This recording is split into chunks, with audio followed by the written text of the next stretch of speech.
नमस्कार साथियों, आप देख रहे हैं YouTube channel education portal Krishna.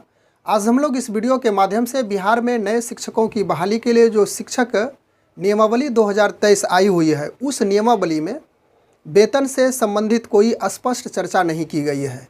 अब जाकर के शिक्षा विभाग की ओर से एक पत्र के माध्यम से वेतन की जो स्पष्टता है, उस पत्र के माध्यम से किया गया है।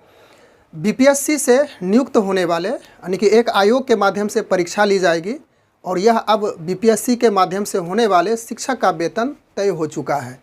4 वर्ग में शिक्षकों के मूल वेतन पर मुहर लग गया है। 4 श्रेणी बनाया गया है। प्रथम श्रेणी में 1 to 5 है, जिसका अलग मूल वेतन है। उसके बाद 6 to 8 के लिए अलग मूल वेतन है। उसके बाद 9 to 10 के लिए भी अलग है और अंततः 11 to 12 के लिए उसका मूल वेतन अलग है। तो एचआरए, डीए, मेडिकल इत्यादि जुड़ने के बाद अंततः कितना वेतन प्राप्त होगा, उसके बाद ईपीएफ की भी कटौती उसमें होगी, उस बात को भी हम लोग समझेंगे।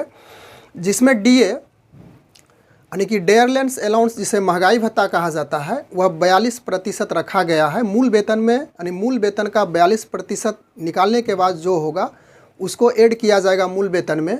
इसके साथ साथ एचआरए यानी हाउस रेंट अलाउंस, जिसे आवास भत्ता भी कह सकते हैं, यह 4 से 16% निर्धारित किया गया। हम लोग 4% यहाँ लेकर के समझेंगे कि किस प्रकार से मूल वेतन में 4% निकालने के बाद कितना होता है। उसके बाद मेडिकल 1000 रुपया होगा और इसके साथ साथ ईपीएफ की भी कटौती 1800 रुपये की होगी। और अंततः उन शिक्षकों को जो इस बहाली प्रक्रिया के तहत शिक्षक बनेंगे तो उनको हाथ में कितनी राशि मिलेगी।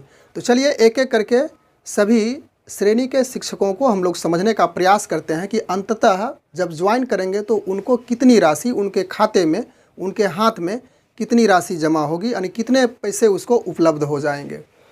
तो सबसे पहले यहाँ पे वह जो शिक्षक कहलाएगा वह विद्यालय अध्यापक के रूप में जाना जाएगा।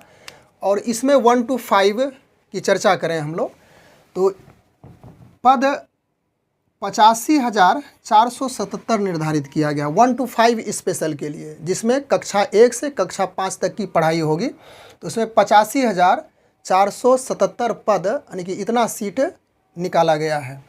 तो इसमें 1 to 5 के लिए जो बेसिक सैलरी है, मूल वेतन है, वह 25,000 रुपया है।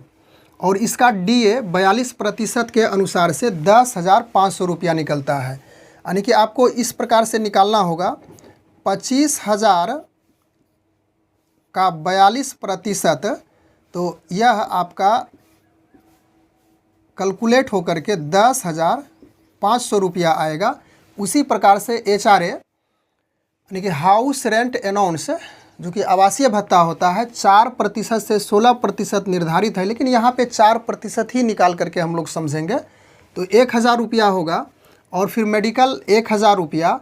तो इस प्रकार से मूल वेतन 25,000, फिर 10,500 डीए, एचआरए 1,000 और मेडिकल 1,000, टोटल जोड़ने के बाद, टोटल करने के बाद 37,500 रुपया प्राप्त होता है। यह स्टार्टिंग है, शुरुआती दौर से मिलेगा। और ईपीएफओ कटौती यानी कि जो कर्मचारी भविष्य निधि होती है, 1800 रुपये कटता है। तो 1800 रुपये कटने के बाद अंततः हाथ में 35,700 रुपया प्राप्त हो जाएगा। तो यह 1 to 5 शिक्षक का मूल वेतन के अनुसार से जो अंततः राशि मिलेगी वह 35,700 रुपया है। उसके बाद हम लोग आगे विद्यालय अध्यापक 6 to 8 की बात करें तो इसमें पद 1745 निर्धारित है, बहुत कम पद है। यह विषयवार होता है। तो इसका मूल वेतन 28,000 रुपया निर्धारित है। और इसमें डीए यदि 42% निकाला जाए तो 11,760 होगा। उसी प्रकार कैलकुलेट कीजिएगा तो निकल जाएगा।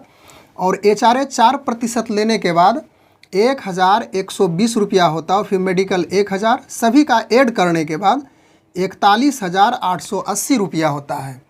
ईपीएफ की कटौती 1800 रुपया होगी और यह कटौती होने के बाद 40,080 रुपया प्राप्त होगा 6 to 8 के शिक्षक को। दोनों मिला करके 85,477 यह पद और यहाँ पर 6 to 8 के लिए 1745 है, दोनों को जोड़ने के बाद 87,222 पद है, यानी कि प्राथमिक विद्यालय के लिए। बाद हम लोग आगे बात कर लें माध्यमिक विद्यालय के शिक्षक के लिए, यानी कि विद्यालय अध्यापक के लिए, जो कि 9 to 10 के लिए होगा। पद 33,186 है और इसका मूल वेतन 31,000 रुपये है।